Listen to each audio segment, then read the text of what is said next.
গরমের দিনে যদি ঠান্ডা ঠান্ডা দই থাকে তাহলে প্রাণটা তো একদম জুড়িয়ে যায়। আর যদি দইটা একদম দোকানের মতো পারফেক্ট মিষ্টি দই হয় তাহলে তো একদম জমে যাবে। নমস্কার বন্ধুরা, সুমি রান্নাঘর চ্যানেলে সবাইকে স্বাগত জানিয়ে আমি আজকে একদম দোকানের মতো পারফেক্ট মিষ্টি দই রেসিপি নিয়ে চলে এসেছি। এই দইটা একদম দোকানের মতোই পারফেক্ট হবে, আর আপনারা একবার দেখে নিলে খুব সহজেই বানিয়ে নিতে পারবেন, আর স্বাদটাও একদম দোকানের মতোই হয়।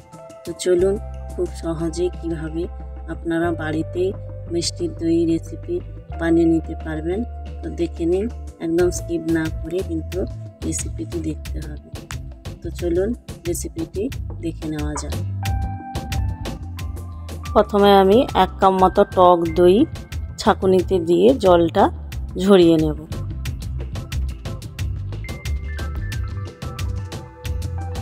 এরপর একটা প্যান বসিয়ে দিয়েছি, প্যানে 4 কাপ মতো জল নিয়ে নেব।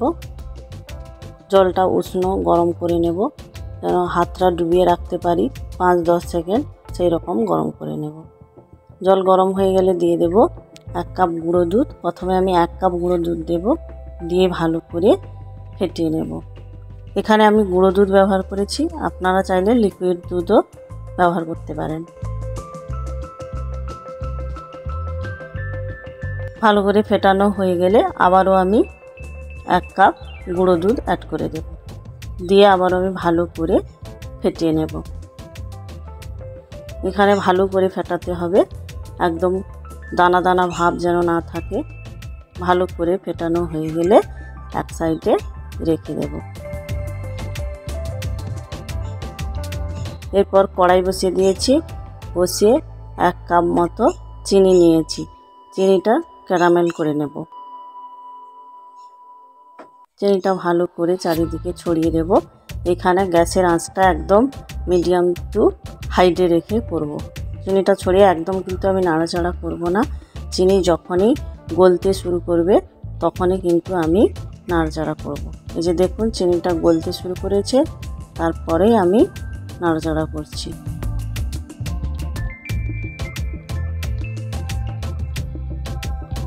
এখানে ক্যারামেলটা কিন্তু খুব সাবধানে তৈরি করতে হবে, ক্যারামেল পুড়ে গেলে কিন্তু দইটা ভালো হবে না।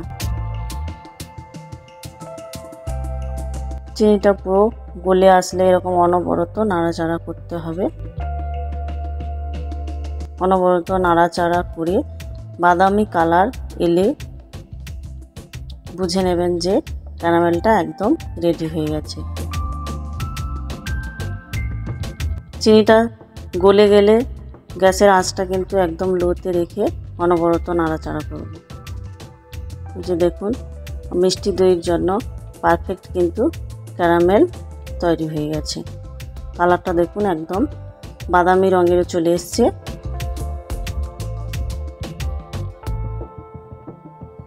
এরপর এতে আমি 1 কাপ মতো জল নিয়েছি। জলটা আমি অল্প অল্প করে মেশাবো। প্রথমে জলটা দিলে চিনিটা কিন্তু ডেলা পাকিয়ে যায়, এটা আপনারা ভয় করবেন না। অনবরত এরকম নাড়াচাড়া করবেন আর অল্প অল্প করে জলটা দেবেন, দিলে যে ডেলা পাকানোটা একদম মিলিয়ে যাবে। পুরো জলটা আমি দিয়ে দিলাম, দিয়ে ভালো করে এরকম নাড়াচাড়া করে চিনির যে ডালা পাকিয়ে গেছে এটা মিলিয়ে নেব। এই যে একদম হয়ে গেছে। এরপর আমি যে আগে দুধটা ফেটিয়ে রেখেছিলাম ওই দুধটা অল্প অল্প করে ক্যারামেলে অ্যাড করে দেব। অল্প অল্প করে দিয়ে ফেটিয়ে নেব। এখানে আপনারা খেয়াল করবেন আমি 2 কাপ গুঁড়ো দুধ নিয়েছি, তাতে 4 কাপ জল দিয়েছি, আর এখানে ক্যারামেলে 1 কাপ জল দিলাম, মোট 5 কাপ জল। এই জলটা আপনারা খেয়াল করে করবেন দুধের পরিমাণ অনুযায়ী, যদি গুঁড়ো দুধ হয়। সবগুলো আমার ফেটানো হয়ে গেছে। এরপর এটা ভালো করে গরম করে এরকম ফুটিয়ে নেব। এরকম দুধটা ফুটে আসলে দিয়ে দেব 4টা এলাচ, দিয়ে এরকম অনবরত নাড়াচাড়া করে দুধটা একদম ঘন করে ফুটিয়ে নেব। দুধটা যত ঘন হবে দইটা কিন্তু তত শক্ত হয়ে ভালো করে বসবে। এরপর ফুটিয়ে দইটা আমি ঠান্ডা করতে দিয়েছি। তো দেখুন আগে যে দইটা আমি জল ঝরিতে দিয়েছিলাম সেই দইটা একটা বাটিতে নিয়ে নিলাম, নিয়ে ভালো করে ফেটিয়ে নেব, একদম দানা ভাব না যেন থাকে। এবার দেখুন দুধটা যে ঠান্ডা করতে দিয়েছিলাম, দুধটা আমি একদম কিন্তু ঠান্ডা করিনি, আঙুল ডুবিয়ে 5 থেকে 10 সেকেন্ড রাখতে পারবো, এইরকম উষ্ণ গরম করে কিন্তু ঠান্ডা করব। এটা খেয়াল করে আপনারা করবেন, একদম ঠান্ডা করবেন না। এরপরে দইটা যে ফেটিয়েছিলাম ওই দইতে ওই উষ্ণ গরম দুধ দিয়ে মিশিয়ে নেব।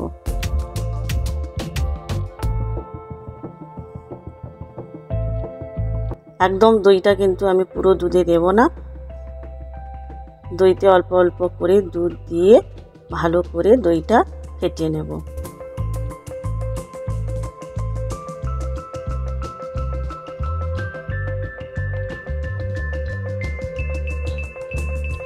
ভালো করে ফেটানো হয়ে গেলে ওই দইটা এরপর পুরো দুধে দিয়ে দেব। একসাথে কিন্তু দিতে যাবেন না,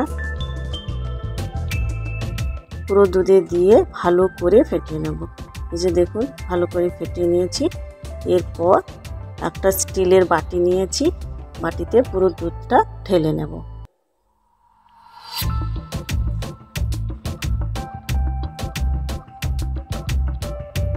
পুরো দুধটা ঢেলে নিয়ে এখানে আমি একদম এয়ার টাইট, মানে হাওয়া পাস করবে না এইরকম একটা ঢাকনা চাপিয়ে দেব, দিয়ে ভালো করে ওপর থেকে মোটা কাপড় জড়িয়ে 7 থেকে 8 ঘন্টা রেখে দেব গরম জায়গায়, একদম যেখানে বাতাস আসে না সেই রকম জায়গায় রেখে দিতে হবে। এছাড়াও আমি আরও একটা পদ্ধতিতে আপনাদের দেখাচ্ছি, এটা খুব তাড়াতাড়ি আপনারা দই খেতে পারবেন, 7-8 ঘন্টা মতন অপেক্ষা করতে হবে না। এই যে দেখুন একটা কড়াই বসিয়ে দিয়েছি, তাতে একটা স্ট্যান্ড নিয়েছি, নিয়ে জল দিয়েছি, দিয়ে দইয়ের বাটি দিয়ে একটা প্লেট ঢাকা দিয়ে তার উপর ঢাকনাটা দিয়ে দেবো, দিয়ে 10 মিনিট ফুটিয়ে নেব, 10 থেকে 15 মিনিট। 10 থেকে 15 মিনিট পর ঢাকনা খুলে এই যে দেখুন দেখে নেব জল একদম শুকনো হয়ে গেছে। গ্যাস অফ করে এইভাবে আমি আবারও 10 থেকে 15 মিনিট রেখে দেব। এই রকম